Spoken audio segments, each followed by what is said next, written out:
the 7th day of November. Just want to let the public know that Trustee Rupi Kandarajwan will not be attending this meeting, so there'll just be 6 trustees. So I'd like to call this meeting to order, and let me just get to my, there we go.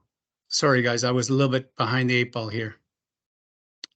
I would like to acknowledge that the Abbotsford School District is located on the land that we all live, work, and play in, along with the Stolo peoples, the Sumac First Nations, and the Matsqui First Nation.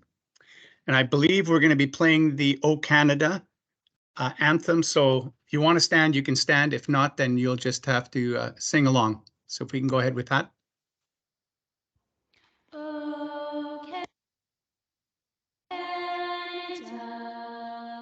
Our home and native land, true patron love in all of us command. With glowing hearts we see there rise the true north, strong and free. From far and wide of Canada, we stand on guard for thee. God keep our land glorious and free. Oh, Canada, we stand on guard for thee. Oh, Canada, we stand on guard for thee.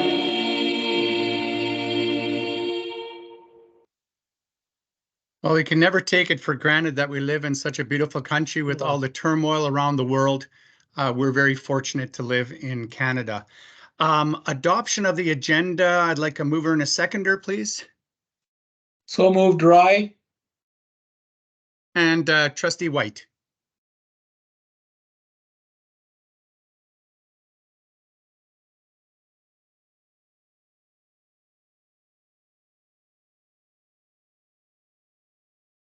Okay. That's, do we have all the votes in? No, there's one more. Mike Rowe. There we go, buddy. Thank you. 5.1 minutes of the public board meeting held October 17th. Mover and a seconder.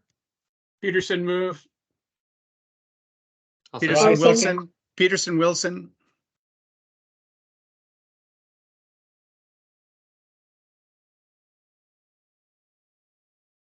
Okay, then we have consent items. One is the Royal Canadian Legion Branch 15 Remembrance Day wreath, minutes of the ad hoc policy, and general record of the closed board meeting October 17th. So I need a mover and a second for the consent items.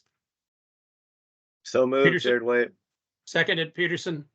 Okay, White and Peterson.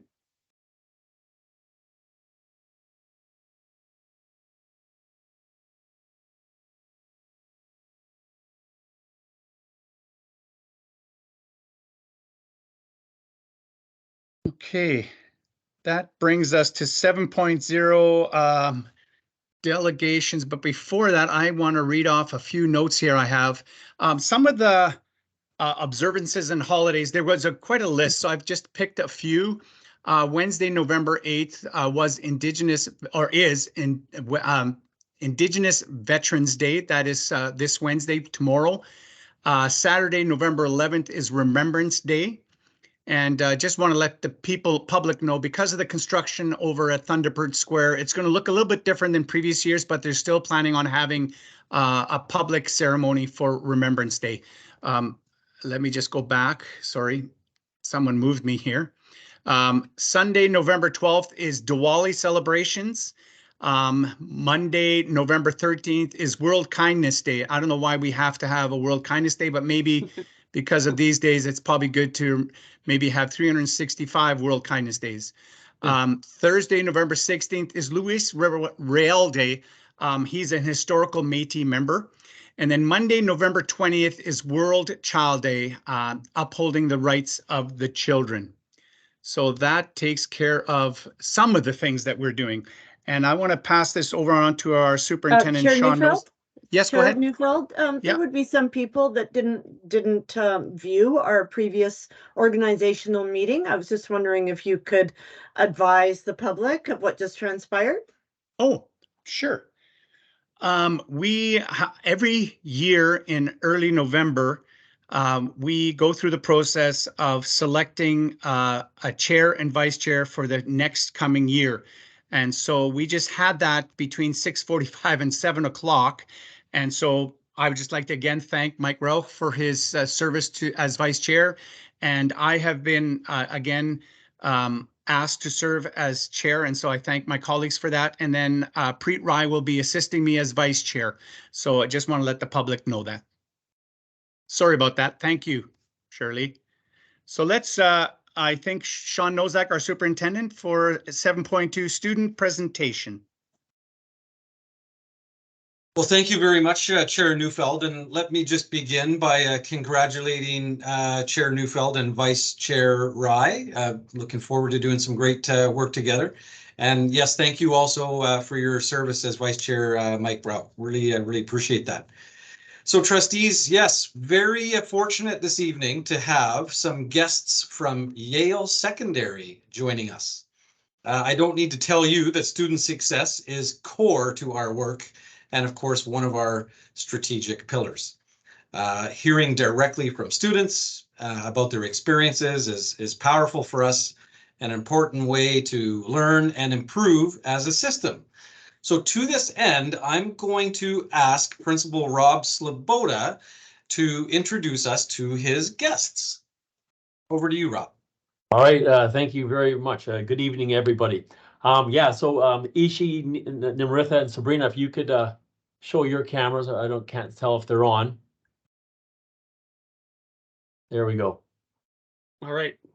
Okay, so you know what, with regards to the Student Voice Initiative, I'm very excited about what our students have done over the last few years. And I'd like to introduce to you Ishi Sharma, Nimritha Desi, and Sabrina Bedell, and the teacher who's been working with this group for the last couple of years, Mr. James McLaren. So Ishi, we're going to start with you, and go ahead, share with our trustees and the board just exactly what we've been doing here at Yale. All right, hello there. My name's Ishi, and I'd like to thank everyone for inviting us here today to talk about an initiative and project that's so near and dear to our hearts at Yale Secondary, Student Voice. So I will start off with some background on what it is, what we're doing, and why you're listening to us.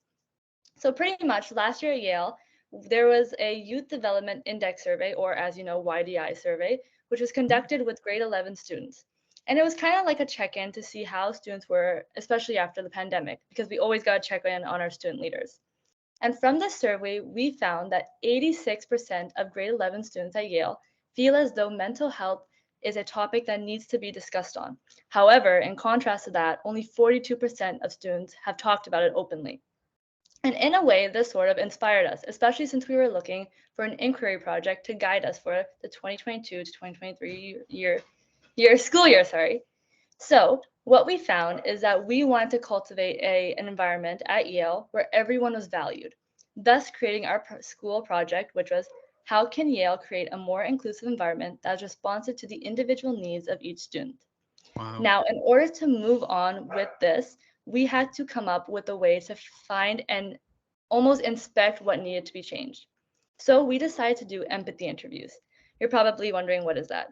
Empathy interviews were us as a team interviewing several students on what they wanted to see being changed at Yale and kind of a bit about them so we could get a proper demographic. Some of the questions were very personal, such as, who are you? What is your story? And others included, what changes do you want to see at Yale and how has Yale been to you? From that, we discovered 5 main categories.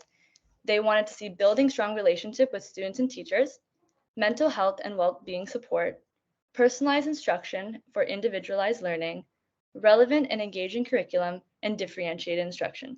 All of these pertaining to the idea of strengthening teacher and student connections. Now, what did we do with that information, you may ask? We did a Kiva panel. And a Kiva panel is where we sat in front of the entire staff community at Yale, which was very daunting on an 8 a.m. at Friday, And we explained all our hard work and all of our data that we collected. Then each student sat at a table with about 6 or 5 educators and listened to what they had to say, what their ideas were, and what their thoughts were on what we had presented. Overall, this allowed us to have more student voice on their education, because at the end of the day, education in the school system is for the students. We want to hear what they have to say about how they're being taught. There was more ways for allowing student-teacher connections in the classroom, and overall, there was a better understanding of student voice in the school community.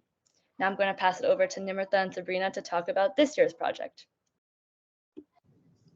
Okay, so before we discuss this year's inquiry question for the 2023-2024 school year, we kind of want to talk about what we did last week during the summit at the Clarion Hotel. Our mentor Shane spoke about the core concepts of equity and active listening and street data, which you might not know about. Street data is kind of talking about like the different levels of gathering data. So there's satellite data, which is like the numeracy exams, the literacy exams, and kind of point you in the direction, like a very generalized direction of where change needs to take place. There's also map data, which could be interviews or surveys to kind of, it's a bit more focused, but not quite at the level that we want it to be at. There's also street data, which was what we want to focus on. This could be empathy interviews or something as simple as sitting back in a class and kind of noticing where the teacher's gravitating towards. Like, are they picking on a certain group of kids more? Are they is only this side of the class answering, and kind of figuring out why. After that, we had a roundtable discussion with our group from Yale about what our school is like through the lenses of different demographics and experiences, because we're all different people. This resulted in different perspectives and different ideas being shared, which I thought was really interesting to hear about, because we learned a lot of new stuff about people that like you might walk by every single day and you didn't know that. From that, it helped us guide to our next inquiry focus and then possible inquiry questions. And after all of that, we surmised about that we weren't alone in wanting change, and that the teachers and staff wanted to see change too. But what was preventing this? And we kind of talked around, feathered around the idea of it, and then we kind of came around our 3 main ideas, which is inquiry question for this year.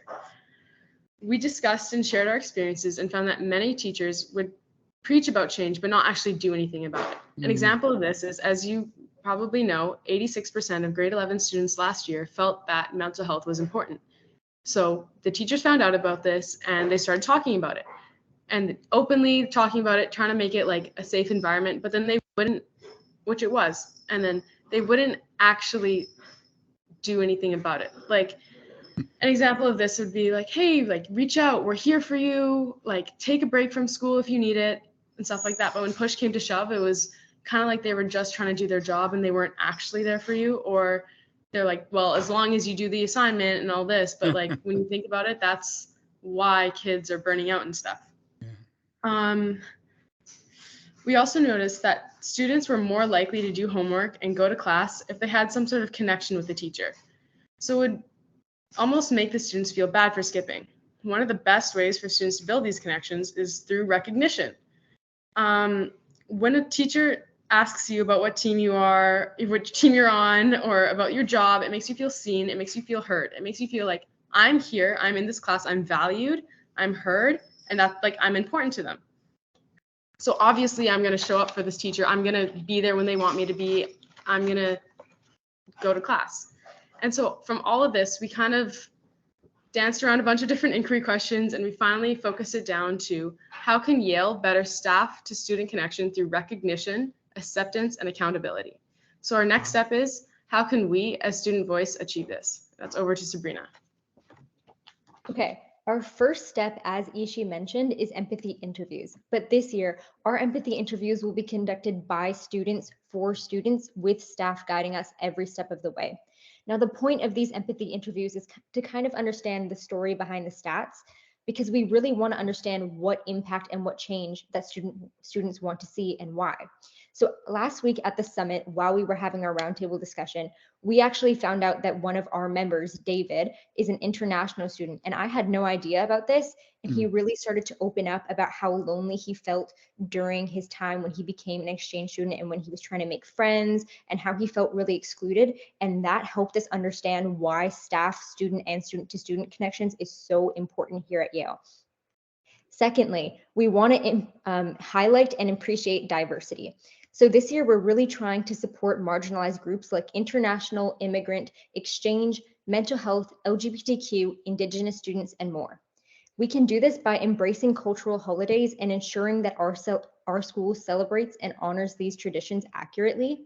So tomorrow for Diwali, staff will also be participating by dressing up respectfully and appreciating our culture. This really makes me feel recognized and seen, and it makes me feel like my teachers care about my culture and like they respect it and that they want to be involved in our lives as well. Finally, we want to start sharing, so we will use platforms like WordPress, blogs, Spotify, podcasts, or Instagram to keep student voice alive. We can share this on to the next generation of student voice next year and the year after that, and that'll really help people understand what student voice is. We also want to create a submission box for both student and staff so we can receive direct street data and we can plan accordingly to what people want to see.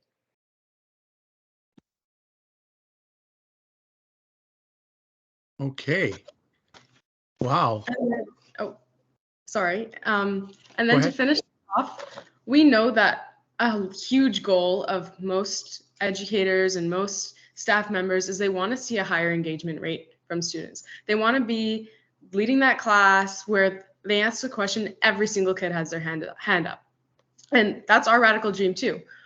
But how do we achieve that? You kind of have to think about the students being the clients and the educators kind of being the merchants. So why would you try and sell something that the clients don't want to buy? Like, and the way we could go about this is, and this is our radical dream, is to have student input become a regular part of the district culture. This could include students impacting decisions made by the school administration and district school boards, which will result in a higher interest rate and higher attendance rate in classrooms, since it's designed by students for students. This could look like, and schools, we've like done our research and stuff, and the school in the States has done this, where they pick a few students or students would volunteer. And in August, when you're kind of going over and planning the stuff for the school year, you'd have students inputting, like having their input and their thoughts and their ideas. And the results were amazing. Like you'd have more, like attendance rates would go up, engagement rates would go up, because we as students, we know what we want and we're here to advocate for ourselves. And this is why student voice needs to be heard. Thank you. Okay, who's on board here now? Am I? So Robert Svoboda and James McLaren, you must be so proud. Thank you. Yeah, you know what? This is a highlight of my day. It's been a long day, and whenever I hear these students speak, I'm just ear to ear smile. So I'm so happy with them. Mr. McLaren? Yeah, absolutely same. I think one of the things participating in this last year and again this year is just I'm taken back at how much courage it takes for these students to not only find their voice, but take the time to and the courage to speak up. Yeah. And also to our teachers, courage to be able to put themselves into place to deeply listen and to reflect. So yeah, it's been really exciting, and looking forward to see what's going to come next. Okay, trustee questions, and I see Trustee Wilson. Yeah, right out the gate. First of all, students, thank you so much.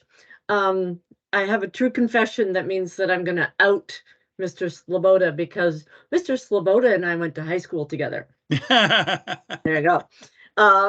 Yep.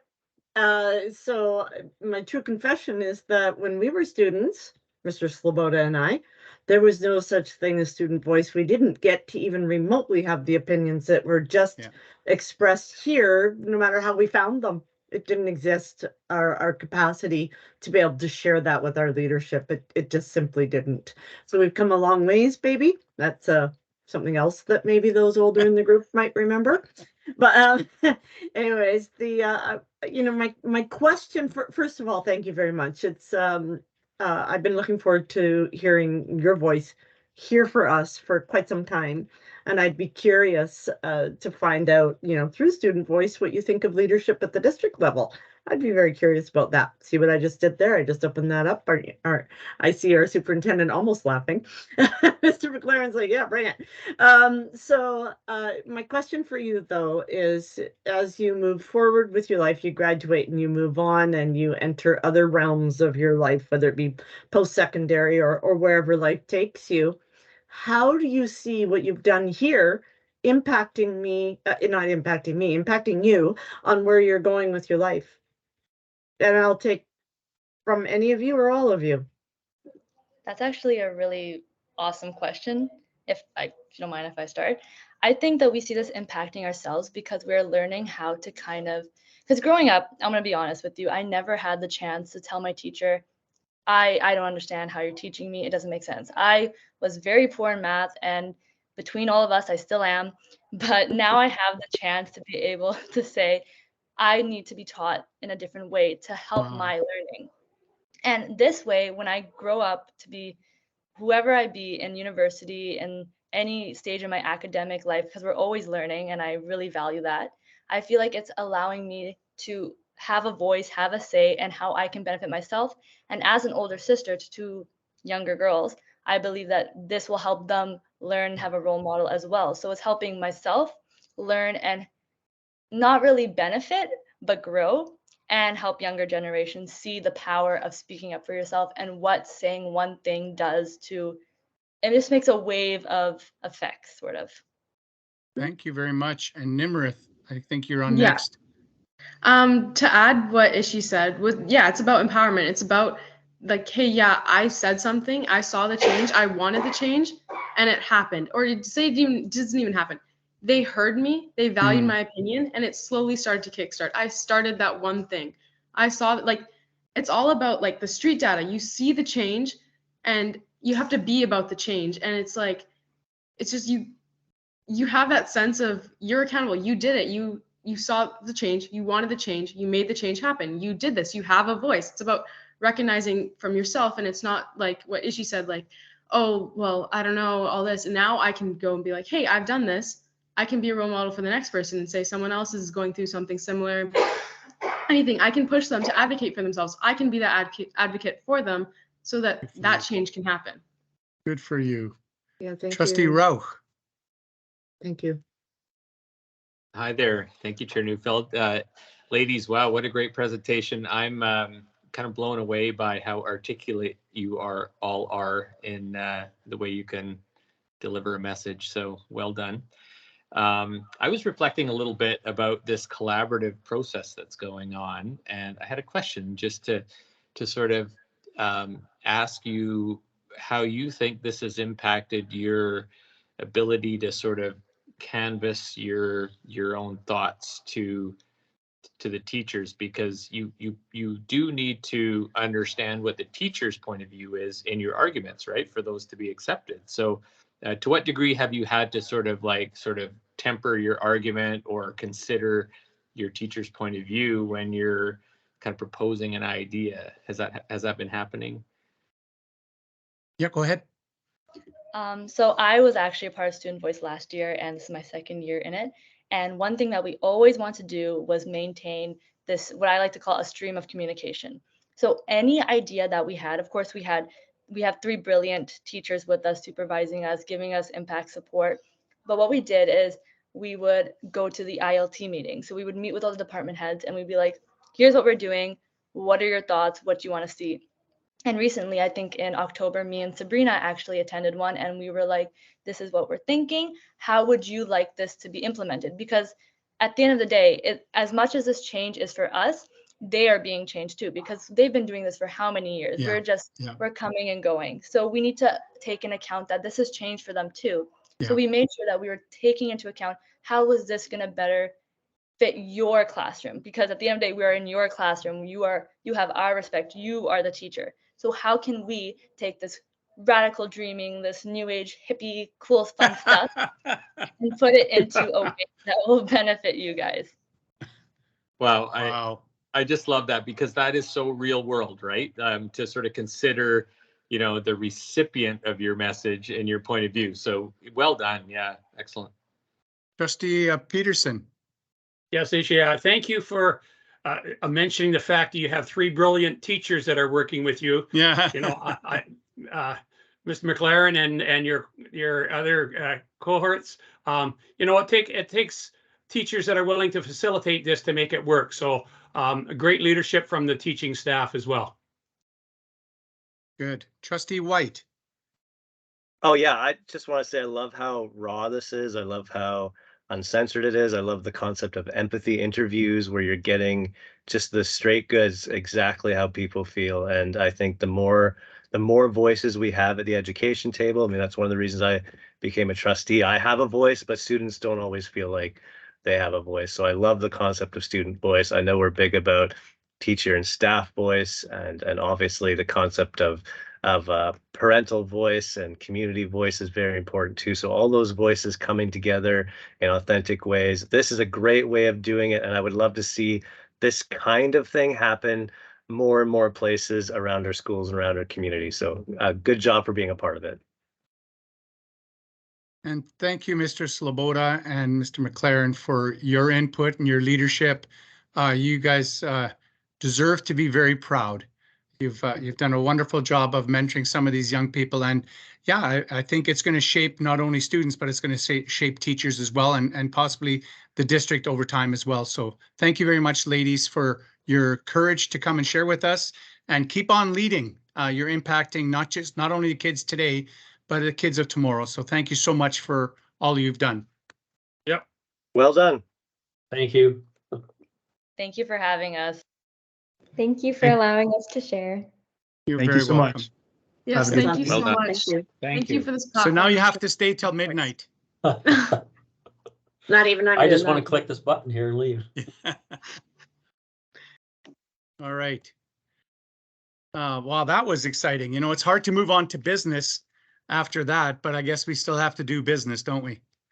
So 7.3 is our 2024 Community Matters Award. And I just wanted to just read off the announcement and maybe have a few comments regarding it.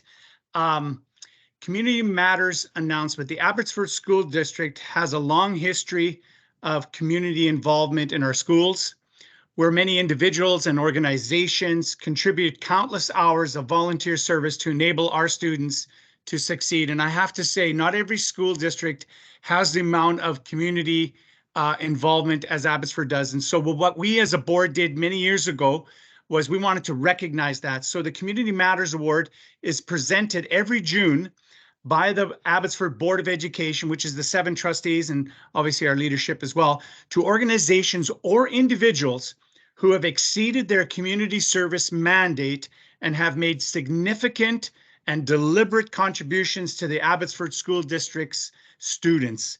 And so the nominations for 2024 Community Matters Award are now open. I am just curious, when does that nomination portion close? It doesn't say on my information, but if you go to our website, www.abbeyschools.ca, you should see all that information there for the Community Matters announcement and award. So if you know of someone who has done this, please follow up and nominate them for this wonderful award. And we have a plaque in our board office, and every year that person's name is put on there. We have a presentation at our board meeting.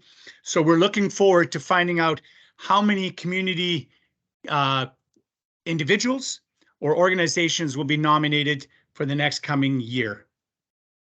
All right. Report on achievement. We're going to go to 8.0. 8.1 is Communications Department Strategic Plan, and I'll pass it over to our Superintendent, Nozak. Well, thank you again, Chair Neufeld. And I'm very pleased to have with us Kayla Stuckart, our Manager of Communications, and she is going to share some of the strategic plan work related to this area. So I will turn it over to Kayla. Yes, I you know, I'm going to try and share my screen. I can't believe it, but I had to test this a few times today as So it's not just us. No, no. So hopefully everything, can you see it on your end? It's coming. Yes, there it is. Yes. Excellent. I'm also going to turn off my camera just while I'm speaking because I have a video embedded and I don't want to pull any bandwidth. So thank you, Superintendent Nozick, for the introduction, and hello, trustees. I'm pretty excited to share one of my favorite topics with you all, which is an update on our communication work for the Abbotsford School District. So just a brief overview of our department to set some context. So the communications, can you see that? Did it just flip back to the front? You're good. Okay, thank you. Sorry. So the communications department leads all of our internal and external public relations strategies, ultimately aimed at engaging and informing all members of our educational community. So we cover a pretty broad portfolio of work. So everything from our district and our school websites to public engagements, brand journalism, crisis communications, social, parent communication tools, to even the nitty-gritty promotion marketing campaigns that we do in support of some of our district programs or HR recruitment campaigns. For operational context, we're what I like to say a small but mighty team. So there's 2 of us in-house that lead the scope of communication work, but then we've also been pretty innovative in how we've structured our external contractors to really make sure we're efficiently using those resources to further expand the work that we're doing in our district. So communications is unique in the way that many of our tactical efforts also really support the work of other departments and other portfolios. So while we cross-collaborate on quite a few, on all of the pillars that are listed in front of you, the bulk of our work really falls within that engaging opportunities pillar, which is where we kind of report out publicly. So looking back at the last school year, some of our strategies, objectives, activities. So our primary objective is really to increase parent and community engagement. And so we ultimately measure this by tracking various analytics across multiple digital platforms, and on our benchmark of success, how we use that is really to make sure that we continue to grow on those channels year after year. So last year we were pretty successful in developing a social media strategy that profiles the work of public education. I love social media, and I really do try to think of it as a positive tool for how we amplify the work that we're doing within our schools. So last year, we kind of reimagined how we're using social media, and we built these content pillars that kind of drive our work. So we really wanted to make sure the bulk of what we were sharing was in relation to, you know, success and recognition. So our students graduating, our employees winning awards, our district programs winning provincial titles, those type of elements.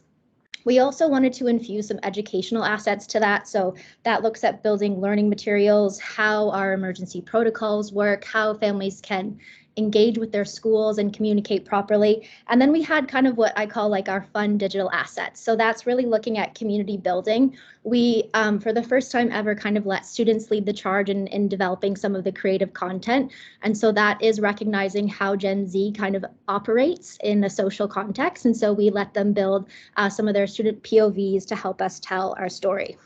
So what we really did was kind of collaborate to have that high quality digital content with the lo-fi content of students telling their authentic stories and using their voice, like you heard earlier today. One of our other key activities was the execution of Drupal 9 upgrades for all district and school websites. So in a context of how things operate,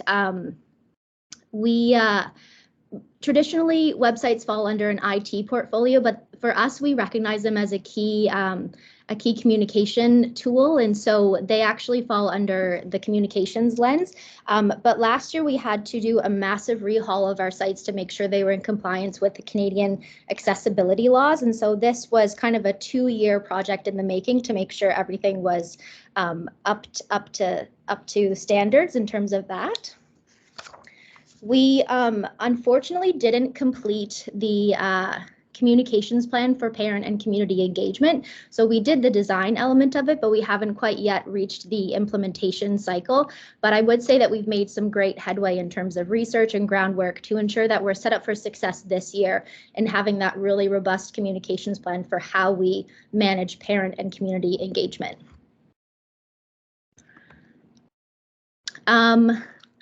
Our next level of activities. So we continue to design resources that kind of outline the essential parent information and communications. If you were on our sites or social channels in early 2023, you would have seen some of our really fun kindergarten registration content. Superintendent Nozick shared some of our fun social videos at the very beginning of the school year. We were in an incredibly unique situation this year where my colleague Marley, her daughter, actually started kindergarten, and so the little girl that's highlighted in all of our videos so far is one of our own employees. So it was great to kind of be able to capture that in a story for her.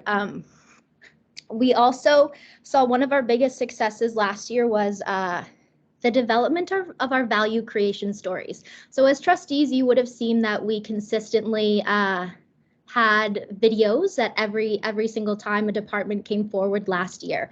And so this was us cross-collaborating with each department to kind of help them tell a visual story of their work and their achievements. But by creating this engaging narrative where we highlighted our students, our staffs, our projects, and our programs, we really amplified our brand reach and our reputation. But I think we also breathed new life into our strategic plan and how we tell that from an external lens. So it was really exciting to see that context. So one of the videos I'm hoping that will play for you is what we developed for our district French immersion program. So we've been making an effort to have all of our district programs and activities have a video that helps parents better understand what the program looks like if their child was to be involved with this. So I'm hopeful technology will cooperate and you can enjoy a little video.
So that was one of our videos that we rolled out last year for one of our district programs, and was also one of our most viewed videos across all of our channels. So we're really excited to kind of capitalize on the enthusiasm for having a quick snapshot of what some of our unique learning opportunities look like in our organization. So this year we'll be developing some for our integrated arts program and some of our sports academies that we also offer for students. Makes me want to enroll in French immersion. I know it's those little kids were It's awesome. incredibly fun to interview last year. Yeah. Just a little snapshot of some of our key projects. So again, as previously mentioned, one of our major projects from last year was the implementation of our over 55 upgraded and accessible district and school websites. A key piece to this upgrade also included an audit of all of the content that is on our platforms. And so from a customer service lens, when parents are coming to our sites, because they're really that foundational communication piece, we were finding old APs and PDFs and information on there. So we really kind of, as of February 2023, we've started fresh with all of our district and school websites. We also looked at creating targeted communications training for our administrative assistants. Every school that has an admin assistant or every site, it's really an extension of the communications team because they're kind of our frontline communicators. But we recognized a little bit of a gap in terms of their learning. And so what we've done is kind of create these custom training opportunities so that they better understand policies and procedures in our district, but ultimately can implement some communication best practices for how they communicate directly with our families. We also kind of spent a good bulk of last year working with our Indigenous Education Department and doing a cross-functional collaboration to build out a Quesami the Welcome project. And so this is the first cultural safety awareness training that our district has ever created and implemented. And so taking kind of the knowledge and powerhouse of Indigenous education, we brought in our communications expertise and skill set, and it just launched this September at our district-wide professional development day. I've heard nothing but incredible things from our employees and our schools that have reached out to say they really found value in it. And we've since had a few people at a provincial level also request to see a copy, which I think really speaks to the benefit of having departments collaborate together in support of the greater good. And so we've also done a number of social media campaigns. You know, ongoing recruitment and retention is a huge piece for our school district. And so we leverage our social media channels and our skill set and communications to better support HR with some of those recruitment pieces, which ultimately just looks at improving awareness. A few of our kind of high level successes. So last year we saw an 85% increase in brand journalism. And so this is directly connected to the ongoing investment of having in-house employees for the communications department. And so with additional members on our team, we were almost able to double the amount of board news and good news that we wrote in-house and further shared out on our district sites and our social media channels. So ultimately this helps amplify our brand reputation in the community. We also had an incredible snapshot of over 120,000 video views across all of our channels from our digital storytelling cycle. This is like 3 times what we typically have. So it's really exciting in terms of how we leveraged our strategy last year to kind of make it directly connected to our strategic plan. We also saw a little bit of increase in our audience growth across our social media channels, which is kind of hard to do when you have fairly established platforms. And so for us, any little increase in growth is always a success because it gives us another avenue to consistently communicate with families.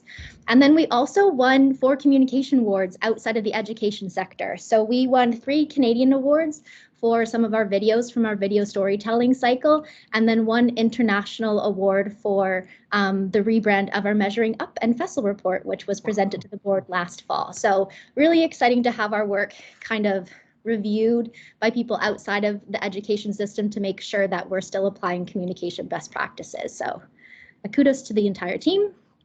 Wonderful. Emerging areas of need. So these are just a few kind of overarching categories that we're continuing to monitor from a communications lens. None of them really come as surprise based on trends in our sector, but digital transformation with new media platforms continuously on the rise. We're finding there's a need to kind of keep pace and ensure that our content is tailored to each platform's audience and format. So this is looking at things like, how do we use TikTok in the future, because that is where our students are. How do we develop podcasts, because there's this growing need for long form journalism. So we're kind of looking at how do we balance the need for this digital expansion while also being realistic with our scope of resources that we have available. Crisis communications in the digital age, it is certainly becoming much more complex. And so given the speed at which we're finding information spread online, there's increased pressure for us to be able to respond to information as quickly as we can. And that is certainly a challenge with a team of our size.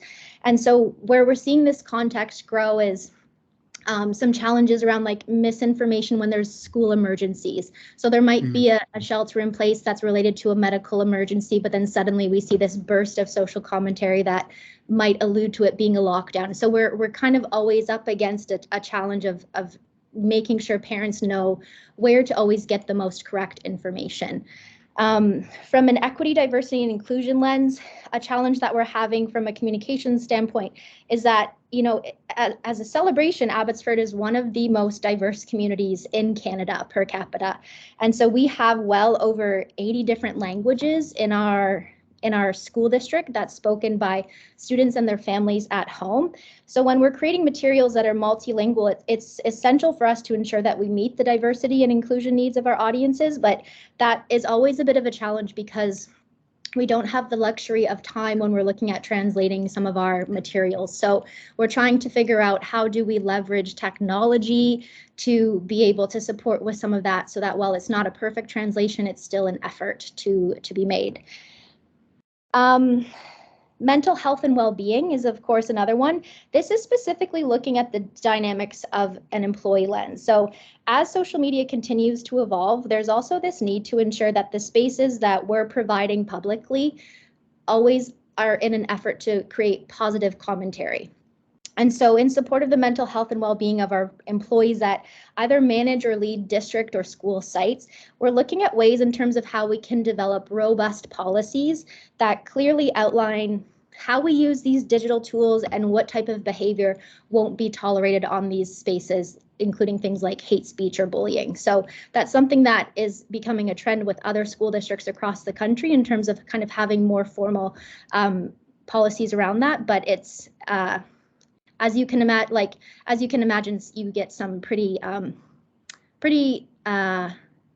serious tweets sometimes online. Stakeholder engagement and community building is also an emerging area of need. We really want to establish and maintain trust with all stakeholders. So this is from our parents to our staff to our students. You know, we really truly value them as partners in education. And so a part of our community engagement plan will look at setting up feedback mechanisms that allow these audiences to engage with us in meaningful ways. And so this could move just beyond the engagement portal that we have, but also look at things like online forums or town halls or school halls. So we're kind of investigating multiple opportunities to meet our audiences where they are. And so looking ahead to this school year, some of our future plans. So with the development of our communications plan around parent and community engagement, we're looking forward to strengthening some of our key consultations that are on the horizon. So this includes the boundary review, our strategic plan refresh, and our budget consultation. As previously mentioned, we're looking at developing some social media guidelines that help protect the mental health and well-being of our employees, and by extension, our students and families, ensuring our public social sites are positive places to be. We're also looking at building a communication standards framework.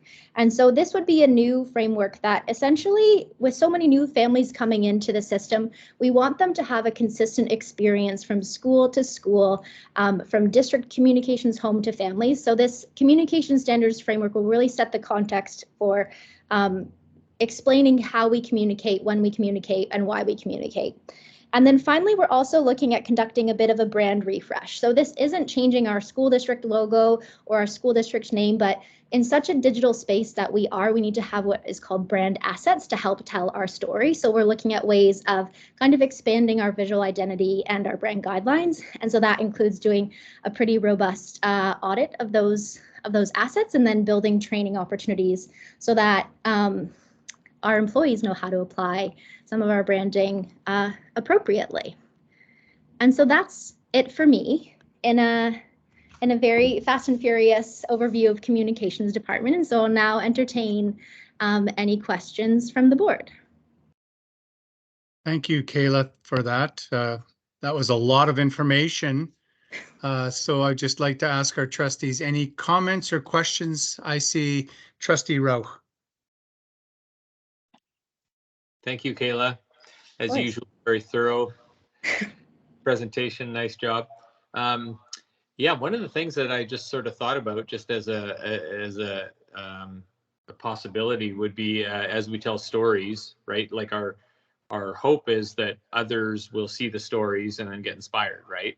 Mm-hmm. And I wonder if we would have an opportunity to follow some of our kids post-secondary and see and highlight what they're doing after they leave our school system, right? Like whether it's in trades, whether it's in university, whether it's, you know, the workforce, whatever that may be, that might be, you know, because in student voice, we did hear a little bit like from kids in grade 11 and 12, especially having a bit of anxiety about what are they going to do after high school.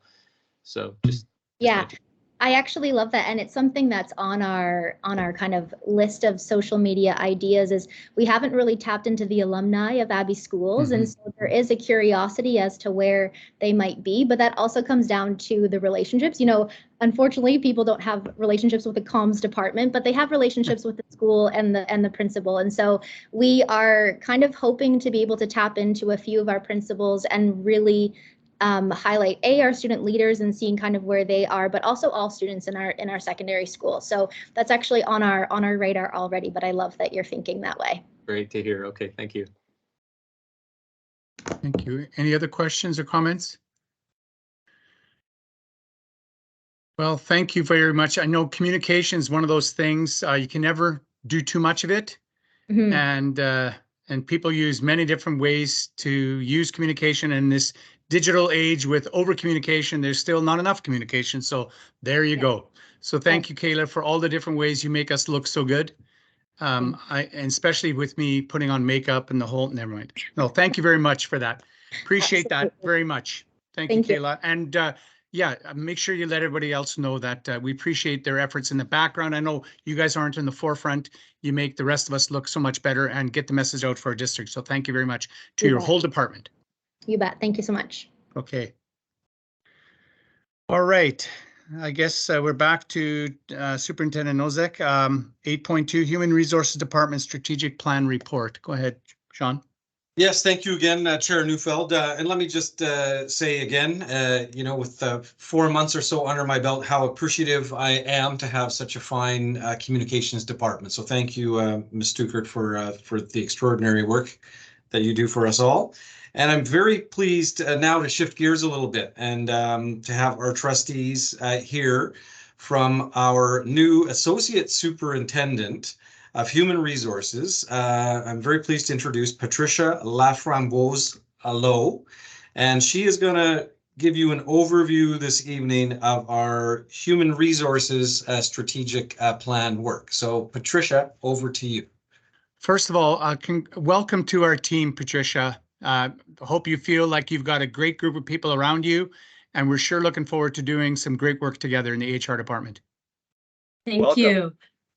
Thank you. Thank you so much. And I wanted to just start by saying thank you to the board and to Superintendent Nosek and Deputy Superintendent Yang and Secretary Treasurer Velestuk for selecting me to take on this role of Associate Superintendent. This is education is a new sector for me. I come from the police department and before that from other law enforcement. So this is definitely a steep learning curve for me. Get it? Pun intended. Yeah. But I'm definitely feeling very supported and very much enjoying my my time here so far. It's only been 4 weeks, but I am learning a lot. So it is an honor and a privilege to be leading this team. And what I have shared with the folks that I've been meeting is that I really do consider this to be an honor and a privilege to be able to support the work that our educators and our education staff and support staff do in the schools. This is a very it's not an easy job, especially in this day and age, and in the environment that we're in and in the context. So for me to be able to contribute to a safe and respectful and supportive learning environment where everybody can thrive is truly a privilege. So I'm looking forward to the work ahead. But for now, I'm happy to report on the work that I didn't do, but the team did last year. So I'm going to try to share my screen here.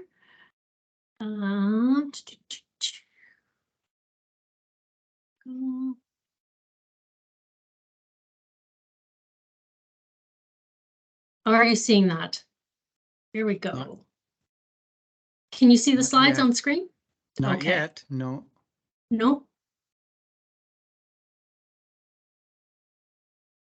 Now we're getting Hello? somewhere.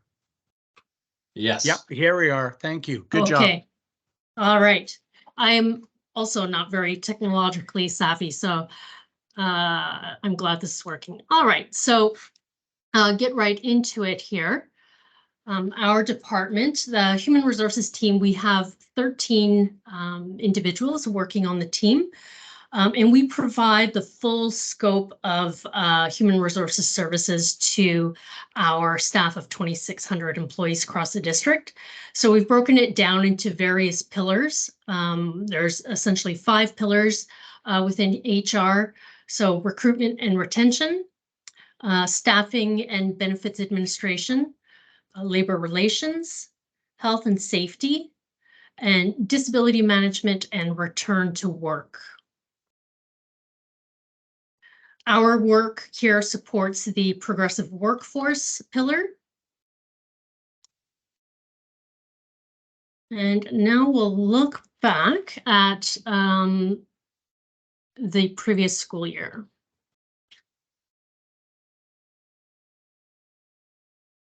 Okay, so for our first objective, we looked at increasing workforce capacity and engagement. With some of our key activities being improving the recruitment and retention efforts. I'll just say that recruitment and retention is an issue across all sectors at the moment. And COVID really did quite a number on the workforce in general.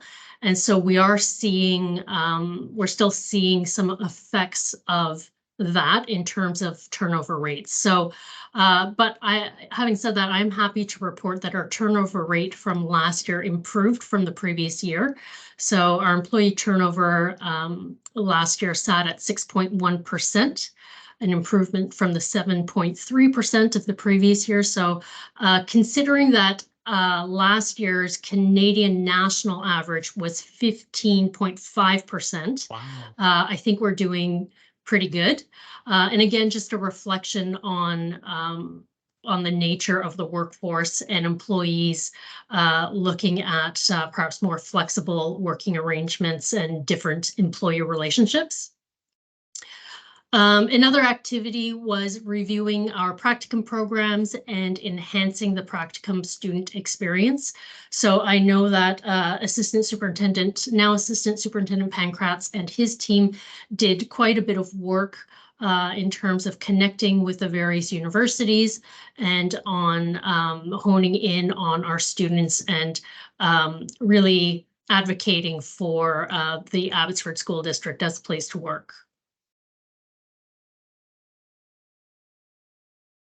We have implemented the employee engagement survey and equity scan. So the survey actually closed on November the 3rd. We actually extended it by a couple of days to last Friday. It's now been closed and we're waiting those results eagerly, and we will be sharing the results with the board and certainly following up with action plans and focus groups following the return of the results. We've also completed the job matching process for the provincial job evaluation plan for support staff. So we're ahead of schedule on that, and we're waiting next steps from the province on where we go next with this particular project. We also successfully implemented a peer recognition program. We're in the second year of this program, and we're currently reviewing all of the many applications and many nominations that have come forward for last year. So looking at our recruitment numbers, you can see here that in 2022-23, we hired 172 teachers, so that's quite an increase from the previous year. That includes the teachers on call. And then for our support staff, we're about on par with 185 new staff. So enhancing leadership. So this is an area that I was really impressed with when I came in to this role. So again, Jay and his team and Kate and her team have done quite a bit of work in terms of leadership development. So here we're really looking at continuing to improve the skills and competencies of our leaders to support a healthy and engaging work environment. So one of those programs is the Principal Induction Program, Principal Induction Academy program, which has been complete. That program is underway. We've also looked at providing targeted learning opportunities and workshops to new and aspiring leaders, including some mentoring programs, coaching programs. So those are also well on their way. And then our third objective is in enhancing health and safety for our employees. So here again, a lot of work done by Tanya and Manveer in terms of improving the claims management process. So we're looking at an integrated disability management program for the district. We've developed a workplace health and safety program that is compliant or better than WorkSafe requirements.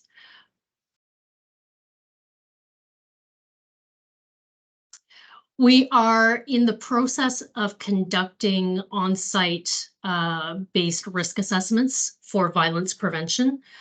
This is an area that is of some priority, I would say, for the team. I know that we have gotten to a handful of schools and sites in the past year, but of course, you know, there have been a number of issues that have come up that have posed some barriers. We are working towards completing all of the sites by the end of this school year and having a robust program in place for violence prevention. The other activities that we've done have been enhancing awareness and access to strategies and resources available to support health and well-being. Of course, we have our EFAP program through TELUS Health, which offers a number of services. And in addition to sort of the mental health 24/7 crisis line, there are a number of Plan Smart and Life Smart services that we've been promoting. This is an area that that I hope to continue to grow and develop in the coming years. These are some of the highlights that I touched on earlier. So the enhanced recruitment efforts of the university teacher candidates placed in the schools, the peer recognition program. We've been running an HR workshop series So helping our leaders, our Ps and VPs and our operational managers work through very specific HR related issues and learnings. We talked about the Principal Induction Academy. The Spark Rock implementation has begun. Our Spark Rock is our new software for finance and HR. We'll see how that goes. I know that a lot of people have been putting in many, many hours of hard work into the development of the program, and it is going to represent a bit of a change. So that's something that we will have to manage in HR and help people navigate through some training. And then we also developed an e-course and an online course for leaders that's focused on the workplace violence prevention. So our emerging areas of need, and these areas, I think, in consultation with my team, we discussed, what do you see for the next couple of years, and then also through my own observation just in the last month or so that I've been on board. Employee wellness, I think there's some room for us to continue to grow and innovate and deliver programs to support our staff. Organizational culture, so shaping the culture, creating a welcoming and supportive and positive culture, which will then enhance retention and recruitment, is something that we will work on. And the last piece is labor management relationship building. So again, being new to the school district and meeting all the various members of both unions has been interesting and a learning experience. I'm looking forward to continuing to build bridges with both unions and to hopefully find alternative ways of managing some of the issues that are brought up. I know that the grievance system has been used quite often, which of course is fine, but I do think that there are alternative ways that we can resolve some of these issues together in a more collaborative way. So that's something that I do hope to be able to focus on over the next year.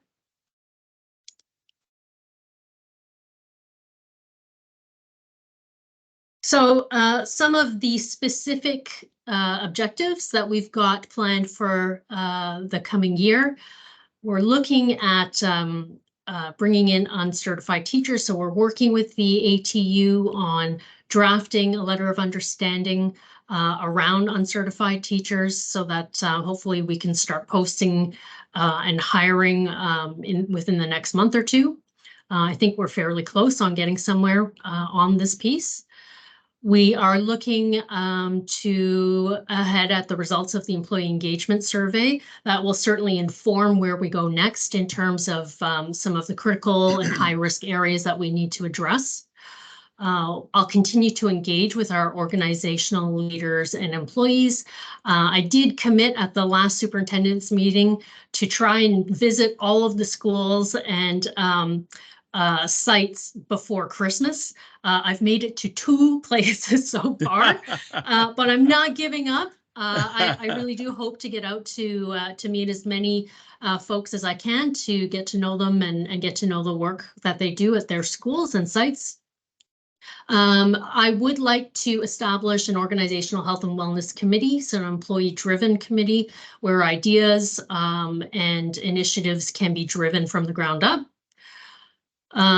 I'll also be looking to identify opportunities for joint initiatives partnering with both unions. And I think that health and wellness is a good starting point for us to be able to work together and get some wins under our belts. And then the other piece is looking at our employee onboarding and offboarding. So something that is important to me is an employee's first day and their last day on the job are the 2 most important days in an employee's career. And so focusing on how someone is welcomed into the district and how they leave is something that is really important and impacts us in terms of, again, recruitment and retention. So that's something that we would like to be able to finesse and refine. And I believe that's it. Wow. Thank you very much, Patricia, for letting us know what happened this last year. I can't believe we did all that happened in 1 year. So we have some questions. So Trustee Peterson, you can go first. Thank you, and thank you for the presentation. 4 weeks, you've done a lot of thinking. Can you give us a hint on participation in the employment engagement survey, or is that too early to ask? The last I heard, we were sitting at about 50 to 60%. Wow. Which is very, very high for an employee survey. So I'm very pleased with that result. Thank you. And another question. You talked about one of the things you're going to look at is organizational culture. Can you expand on that a little bit? I'm not sure that I know. I mean, I kind of think I know what that means, but if you could expand a little bit, I'd appreciate it. So organizational culture really for me means defining what our collective values are as a school district. And so what are those collective values? How do we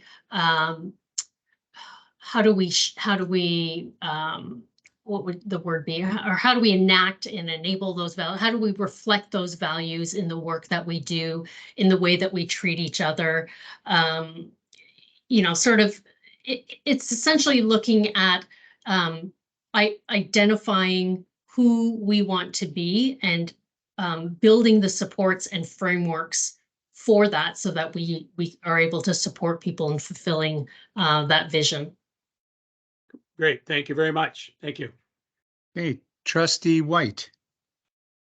Yeah, Patricia, thank you so very much for that presentation. It sounds like you come to this job with a lot of ideas, and I really appreciate that. I really appreciate the innovative spirit that you come to this job with. I think we have a fairly good culture, but it can always improve. And so I see that you see that. I see that you're committed to that. And yeah, very, very impressed with this presentation. So thank you for the work you're doing. Thank you. Thank you very much. Trustee Wilson. Thank you, Chair Neufeld. I just wanted to say thank you, Trish, for the work that you're doing. Trustee Peterson stole my question about the potential rate of participation. I did want to mention, I'm not sure if all the trustees are aware or not, but there was a strong message and support from the local Abbotsford Teachers Union for them to encourage their staff, their members, our staff, to participate in the survey. I was very pleased to see that. So found that quite encouraging because we do need to hear from our staff, and this is a great way to do it. So awesome. And also, you're new to the folks, maybe when they hear in the public that you come from the Abbotsford Police, think, oh, she's aware of public service, kind of human resources, labor relations. But we know that this is a very new endeavor for you, as you said, a steep learning curve, pun intended, as you noted. And I know that you're putting your heart and soul into this already. So I just wanted to say thank you. I've seen you there doing it. Kudos to you. And welcome here. Thank you. Thank you. Thank you so much. Trustee Rowe. Hi, Trish. Welcome aboard. Great presentation. I chuckled a little bit when you commented on how it's the work that others have done because you've only been here for 4 weeks, but you're going to carry the torch well, I can tell already. Yeah, we talked a lot last year just about the struggles that our staff have been through over the last several years. And we all know that when the adults in the classroom are doing well, there's a far better chance that the kids in the classroom are going to do well also. So I would venture to say that your department is maybe the most important department in our district, just to sort of look after that culture of openness, collaboration, and putting kids in the center. So yeah, good luck to you, and you have our support. Thank you very much. I just want to make one comment before we let you go, Patricia, but I noticed that peer recognition program, and we had 3 student voices here earlier, and when they were talking about one of the initiatives they want to start in their schools is just to recognize when kids do something good or to recognize when something is done well by a student. And I think we sometimes forget how much leverage that brings to somebody and how much encouragement that brings to somebody when their peers recognize them for something above and beyond what they're asked to do. So I really appreciate that program. I know it's new. I know it's definitely new for you, but when I saw that last year, I thought that's a great way for us to just encourage our staff by peers recognizing their work that they do. So wonderful. Thank you. Well, thank you very much. We're going to carry on with our agenda, but you're more than welcome to stick around. But if you have other things to do, which you probably do, you're more than free to leave. So thank you very much, Patricia. Welcome to the team. Thank you so much. Thank you so much. I will stick around. Okay. Thank you. So at this point in our agenda, there's question periods. So I just want to go to the Secretary Treasurer. Any online questions that came across the desk? None. None. Okay. Let's move to operations 8.3, 2024-25 5-year minor capital plan submission. And I believe that is to our Secretary Treasurer Valistuck. Yes, so this is just a minor revision. You recall that when you approved the capital plan last spring, it identified a number of major and minor capital projects that were submitted. And then when the ministry did approve those projects last spring, you approved them the prior year, but when the ministry approved them this spring, there was a motion passed by the board to proceed with those projects. And there's been one change that has been made, and it relates to really in the HVAC area, moving a project from abatement to Hanson. And so that's the only change. There's no value, dollar value change in the minor capital. And so the recommendation is for the board to approve that slight submission change to the ministry. So we need a mover and a seconder for that. So that's Wilson, Trustee Wilson and Trustee White. And let's go to our voting stations.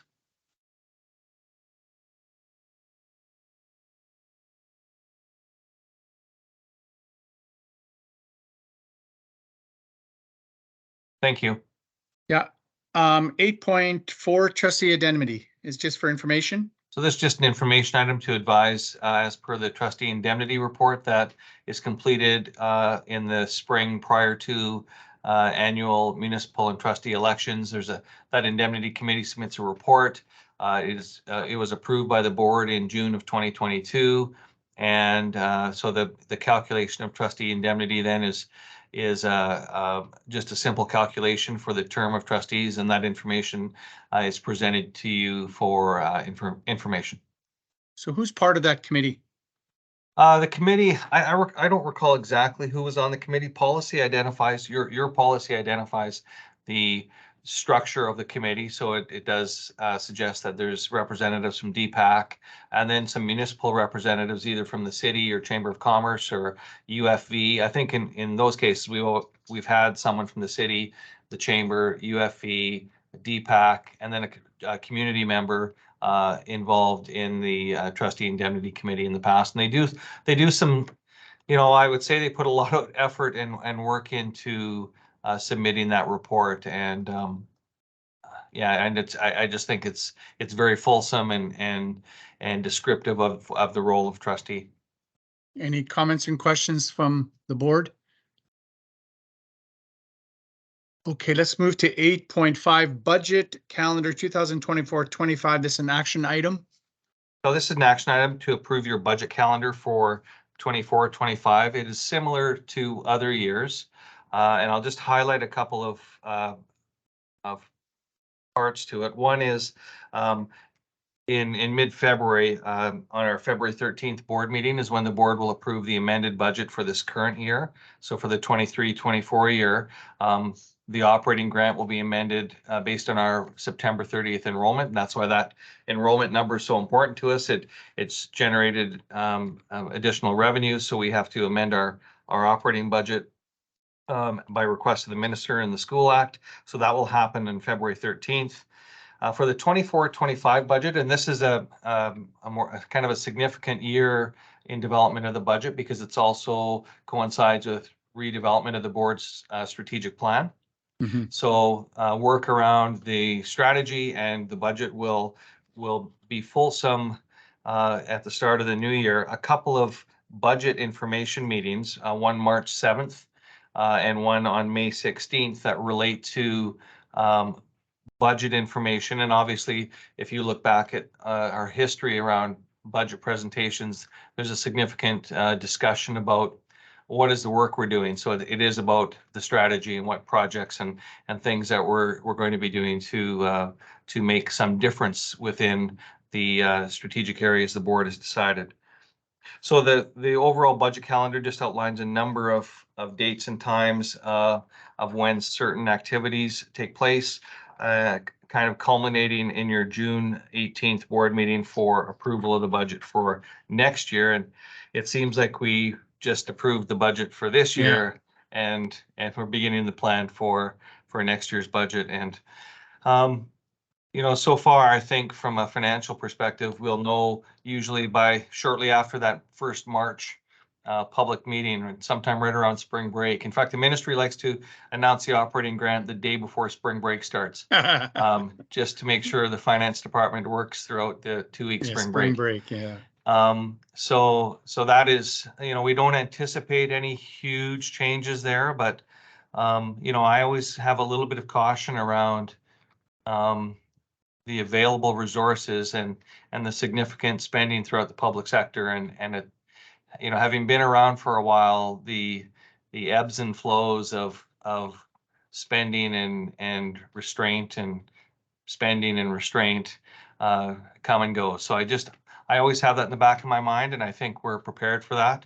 But you know, we'll see how the budget goes. I don't anticipate there being any huge changes for 24-25. Okay, I need a mover and a seconder. Move to approve. Trustee Peterson, Trustee Rye. With a comment, I always appreciate the fact that we're very conservative in our budget discussions. So thank you, Secretary Treasurer Velastuk, for that. You've got a really good finance department. You're the boss. So any comments and questions? If not, go to your voting buttons, please. And that takes us to 8.6, Fraser Valley Cultural Diversity Awards 2024. Who wants to take that? You? I can take it. So this is, we received a request from the Fraser Valley Cultural Awards again. In the past number of years, the board has supported them with sponsorships. That's outlined in the staff report. And this is a board donation item. So if the board wishes to proceed with some level of donation, you know, it would be in order for the board to pass a motion to do so. But this is just the information, and it gets down into, as you get into the staff report, the level of sponsorships that are available, and you can see what we've done in past years as well. Okay, Trustee Wilson. Thank you. I'm not moving or seconding the motion. I'll probably support it, but it's also, for me, it's a reminder to staff that we do need to please discuss. It sort of fell off the radar, but we do need to discuss the levels of, or the number of times we sponsor an organization, along with our contractual agreements that we have with an organization in any given year, because this won't be the only request that comes from Archway. There's usually 2 per year. We've already done one. We've already done 2 in the 23, say, calendar year. So this would put this one into 2024. Again, it's not about Archway itself. It's just about the number of times we provide a financial opportunity to an organization and others receive nothing at all from us. So again, it's that policy discussion that I think it's actually a procedure now, but regardless, we still need to discuss how many times we do that. It is something that we agreed to do with the previous board, and we just haven't got there yet. So please put it on the radar for the ad hoc policy committee. Thank you. I will move to approve a donation similar to last year. I will second that. Trustee Rowe. So this one is not an action item, so we're making it an action item. Is that what we're doing here? Yeah. Okay. Tracy, can you add that in, Tracy? Oh, you done? Okay. So how many trustees have been to the Cultural Diversity Awards? Have people been? Okay. I'd like to say that it was such a great event last year, and recognizing a specific youth leader was really a nice thing as well. Yeah. Who are the movers and seconders? Preet and Rauch. No, sorry, Stan, Peterson and Stan. Rauch. Peterson and Rauch. All right, voting buttons are up.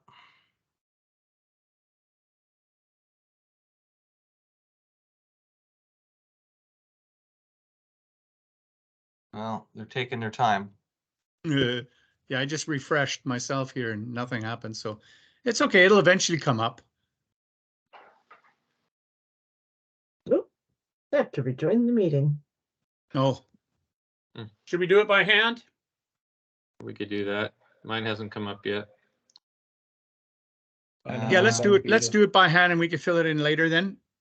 All in favor of the same amount that we did the previous years, put your hands up. And I see no other person objecting, so that's a pass. I just want to ask trustees before we move to the question period, any announcements from outside organizations or anything that trustees have done in the last couple of weeks? So Trustee Peterson and then Trustee Wilson. Yes, I had the opportunity to attend two great sessions. One was a session new to BC, and it was demographic information very specific to Abbotsford about our new immigrants. And it's information that I will share, and we can even probably share with the public at some point, because well, I'll have to check and see if we were given some information we can share, but I will do some more sharing at a different time on this. But it was very, very informative. Okay. And secondly, along with some other trustees, I attended the human trafficking session where Kathy Peters talked to us about human trafficking. Had some great resources, and I have some resources to hand out to each of our trustees, and two books that I was to give to Chair Neufeld, and we can share them around, that she wrote on the very issue of child sex trafficking in Canada. Very, very informative, both of these sessions. Thank you. Trustee Wilson. Just thank you, Chair Neufeld. I just wanted to recognize that myself, Trustee Neufeld, Trustee Rauch attended BC Public School Employers Association Symposium on Labor Relations and Human Resources, which sounds very dry and can be very dry. Yeah. But I just, while I'm on the board of directors there, I also, I learned something so valuable every time.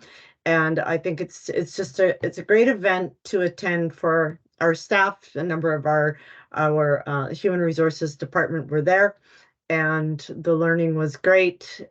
So was the networking. It's the incidentals that we learn and pick up from around the province that I find quite fascinating. The relationship building, and this is how your board does this. Our board's never considered that.